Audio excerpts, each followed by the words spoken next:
नमस्ते।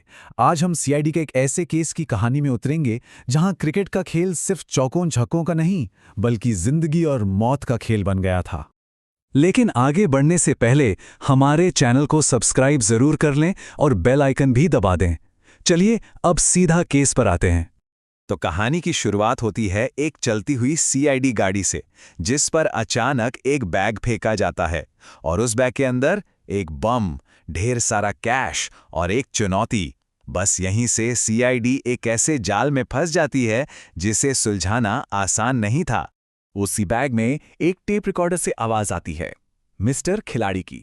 वो सीआईडी को चैलेंज देता है कि एक क्रिमिनल सिंडिकेट को 1 अरब रुपए का काला धन देश से बाहर ले जाने से रोक कर दिखाओ, और अगर ऐसा नहीं हुआ तो कई बेगुनाहों की जान जाएगी।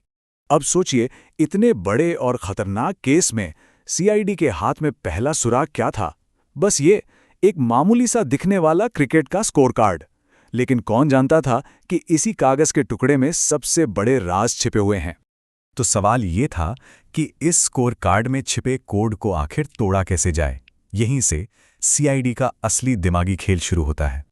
क्या कभी कोई सोच सकता है कि क्रिकेट में बैट्समैन के खेलने के पोज एक सीक्रेट कोड बन सकते हैं?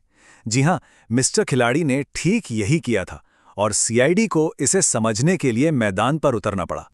अब देखिए, सीआईडी ने इस कोड को कैसे तोड़ा, ये बहुत दिलचस्प है। उन्होंने एक बैट्समैन को अलग अलग शॉट खेलते हुए देखा। जब उसने स्क्वायर कट मारा तो उसके शरीर का पोज 7 जैसा दिखा।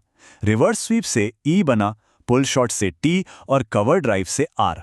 हर एक शॉट एक नया अक्षर बना रहा था। लेकिन 7 का मतलब क्या था? फिर टीम के दिमाग की बत्ती जली। उन्होंने 7 को उल्टा करके देखा और वो बन गया एल।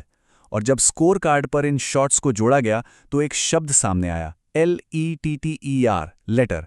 मतलब जवाब खुद स्कोर कार्ड के अंदर एक खत में था। लेकिन पहेली अभी खत्म नहीं हुई थी। टीम ने एक और एंगल से सोचा कि शायद स्कोर के नंबरों का भी कोई मतलब हो। ब्रेल लॉजिक से प्रेरणा लेकर उन्होंने हर ओवर में बने टोटल रन को अंग्रेजी अल्फाबेट से जोड़ा। मतलब 1 रन के लिए ए, 2 के लिए बी और इसी तरह आगे। और जब ये कोड टूटा तो उन्हें 2 लोकेशंस मिले, नया कॉम्प्लेक्स वर्सोवा और इन्फिनिटी लोखंड वाला।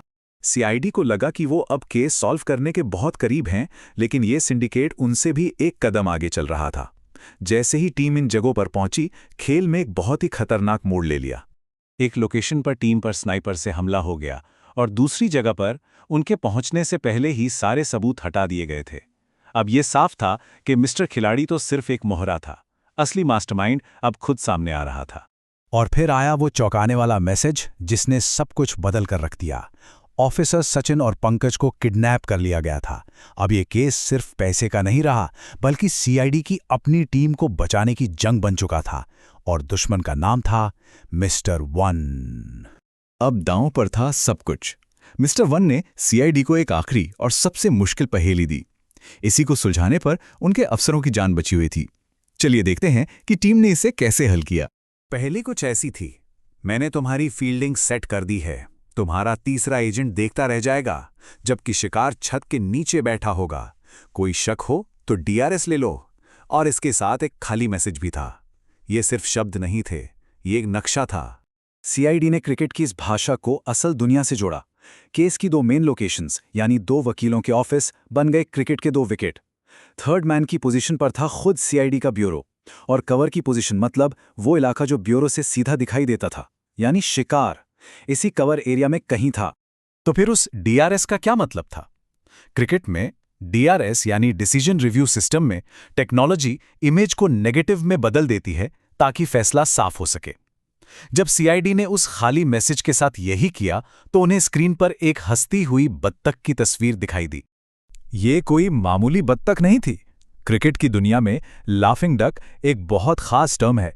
ये उस बैट्समैन को कहते हैं जो पारी की बिल्कुल आखिरी गेंद पर 0 पर आउट हो जाए। आखिरी गेंद, इसका मतलब था कवर एरिया का बिल्कुल आखिरी कोना, जहां कुछ वेयरहाउस थे जो अवैध जुए के अड्डों के लिए कुख्यात थे। तो लोकेशन अब मिल चुकी थी और अब वक्त था उस चेहरे से पर्दा उठाने का जो मिस्टर वन के नकाब के पीछे छिपा था। सीआईडी ने उन वेयरहाउस पर छापा मारा और वहां एक बहुत बड़े मैच फिक्सिंग सिंडिकेट का भंडाफोड़ किया। यहीं से अरबों के काले धन का पूरा खेल चल रहा था।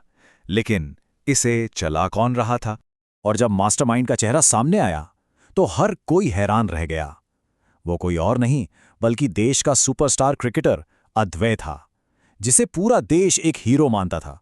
वही इस पूरे खेल का असली सरगना मिस्टर वन निकला। अद्वै तो पकड़ा गया, लेकिन एक बड़ी मुश्किल अभी बाकी थी। सचिन और पंकज अभी भी लापता थे और उनकी जान खतरे में थी। कैद में रहते हुए उन्होंने किसी तरह सीआईडी को फोन किया और बात करते करते एक आखिरी बेहद चालाकी भरा मैसेज भेज दिया। उन्होंने बताया कि उन्हें किस किस समय पर क्या किया गया, लेकिन ये सिर्फ एक कहानी नहीं, एक कोड था। अगर घड़ी की सुइयों को इन समय पर देखें तो वे कुछ अक्षर बनाती हैं, जैसे 2 बजे बनता है वी, 6 बजे आई, 8 बजे जे, 8:25 पर ए और 11:30 और 5 सेकंड पर विजय। VIJA विजय। इस एक शब्द ने सीआईडी को सीधा विजय कंस्ट्रक्शन की एक अधूरी बिल्डिंग तक पहुंचा दिया, जहां सचिन और पंकज को बंधक बनाकर रखा गया था, और सीआईडी ने वक्त रहते उन्हें बचा लिया। ये केस सिर्फ एक जुर्म की कहानी नहीं है, ये भरोसे के टूटने की कहानी भी है, और अपने पीछे एक बहुत बड़ा सवाल छोड़ जाता है कि जब एक नेशनल हीरो ही क्रिमिनल मास्टरमाइंड निकल आए तो फिर आखिर भरोसा किस पर किया जाए।